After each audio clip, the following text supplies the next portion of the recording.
By every rule chemists knew in 1951, a chemical reaction happens once, and then it stops. Reactants turn into products.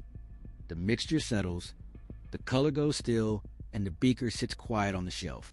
In a Moscow lab that year, a chemist named Boris Belousov is watching a mixture that refuses to settle. It shifts color, then shifts back. Then again, and again on its own, with no one stirring it, no one adding anything, nothing to explain the change except the mixture itself. So here's the question this video actually answers. If that's genuinely impossible, why did it keep happening anyway? And why did it take the rest of the scientific world the better part of 2 decades to believe the man who found it? Welcome to the Odd Hypothesis. The strangest questions and the real science behind them. This is the true story of the Belousov-Zhabotinsky reaction.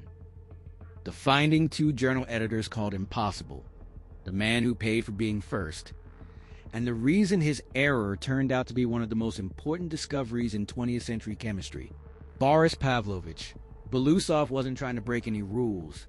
He was a chemist working in a Soviet military research lab, trying to solve something almost mundane. Could you build a simple, inorganic, chemical version of the Krebs cycle, the cycle of reactions that lets living cells turn food into energy? In 1951, mixing cerium ions with citric acid and bromate in a sulfuric acid solution, he wasn't looking for anything strange at all. He just wanted a model reaction, something that would run in a beaker the way it runs inside a cell. What he got instead was a mixture that changed color, then changed back, over and over, for minutes at a stretch, with nothing added, nothing removed, and no obvious reason for it to behave that way at all. He wrote it up and sent it to a chemistry journal. The editors rejected it. He revised the paper, resubmitted it, and it was rejected again. Their reasoning wasn't unreasonable by the physics they'd been taught. A reaction that cycles back and forth looked, on its face, like it broke the expectation that chemical systems settle toward equilibrium and stay there, the way a cooling cup of coffee never spontaneously reheats itself. It appeared to be running backward, undoing its own chemistry. 2 rejections across roughly 6 years, all resting on the same single word from people whose job was to know better. Impossible. Belousov didn't fight the ruling in public. According to those who knew him, he took it very hard, being told twice by the people qualified to judge his work that what he'd watched with his own eyes could not be real. He never published the discovery properly. The only trace that survived in print was a single paragraph tucked into an obscure, non-reviewed conference proceedings that almost no one read. And then he stopped trying to publish it at all and moved on to other problems entirely, leaving the color-shifting mixture behind in a drawer. Not a dramatic exit from science, just a quiet one.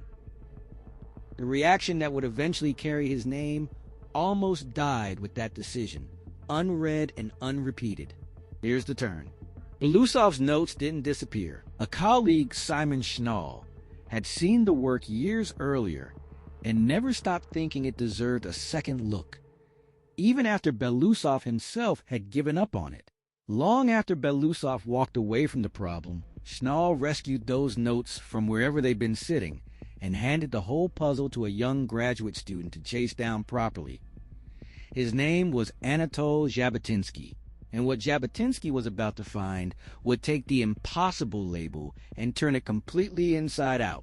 Starting in 1961, Zhabotinsky repeated Belousov's mixture, refined it, and confirmed exactly what Belousov had seen a decade earlier. It oscillates reliably, reproducibly, not by accident and not by error. This wasn't a lab mistake being cleaned up. It was a real phenomenon being taken seriously for the first time.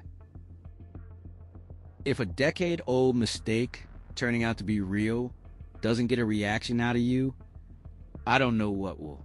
Drop a like if you're with me, because the story's not done yet.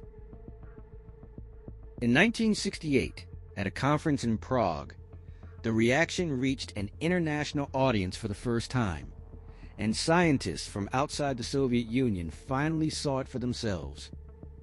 It had a name by then, the Belousov-Zhabotinsky reaction, and it turned out the color cycling beaker was only the beginning.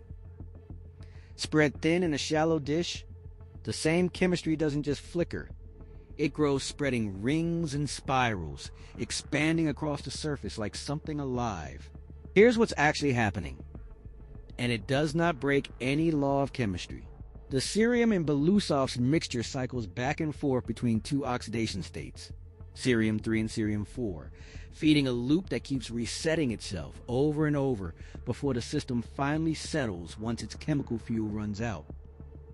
Chemists call this a driven, far from equilibrium system. It only appeared to defy the expectation that a reaction runs once and stops. While the reagents last, the system keeps getting reset before it can settle. Belousov's own version cycled in muted, pale tones, cerium fading in and out of color. The now famous vivid red and blue spiral dishes people picture today use a different chemical indicator, ferroin, added by later researchers. Same underlying chemistry, completely different palette. Belousov died in 1970, having never seen his name formally attached to the reaction and never seen it accepted as real by the same establishment that had twice told him he was wrong. In 1980, a full 10 years after his death, the Soviet Union awarded him the Lenin Prize, one of its highest scientific honors, for the very discovery it had once refused to publish. He wasn't there to receive it. No one is recorded as noting the irony out loud. Belousov stopped trying to publish after 2 rejections. It was Schnall and Zhabotinsky, years later, who picked the problem back up. So here's a question worth sitting with. If you've been the one staring at a mixture the textbook said couldn't exist, would you have kept pushing or walked away like he did? Tell me in the comments. What Belousov had actually found was the first clean laboratory window into how order organizes itself out of nothing. The same kind of mathematics shows up again and again once you know to look for it. In the banded and spotted patterns, the mathematician Alan Turing predicted could emerge from simple chemical diffusion in the spiraling signals that slime molds use to gather themselves into a single organism, in the electrical waves that sweep across living heart tissue, and in the electrical waves that sweep across living heart tissue, and in the dissipative structures that later won the chemist, Ilya Prigogine, a Nobel Prize in 1977. None of it breaks physics. It's simply what happens when a system is pushed continuously far from equilibrium, which it turns out is also a rough description of every living thing that has ever avoided settling into stillness. Settling into equilibrium for something alive is just another word for death. Belousov wasn't wrong about the chemistry. He was just early and largely alone at the exact moment being early cost him the most. If you want more stories about the scientists who were right long before anyone was willing to believe them, subscribing is how you won't miss the next one. This has been The Odd Hypothesis.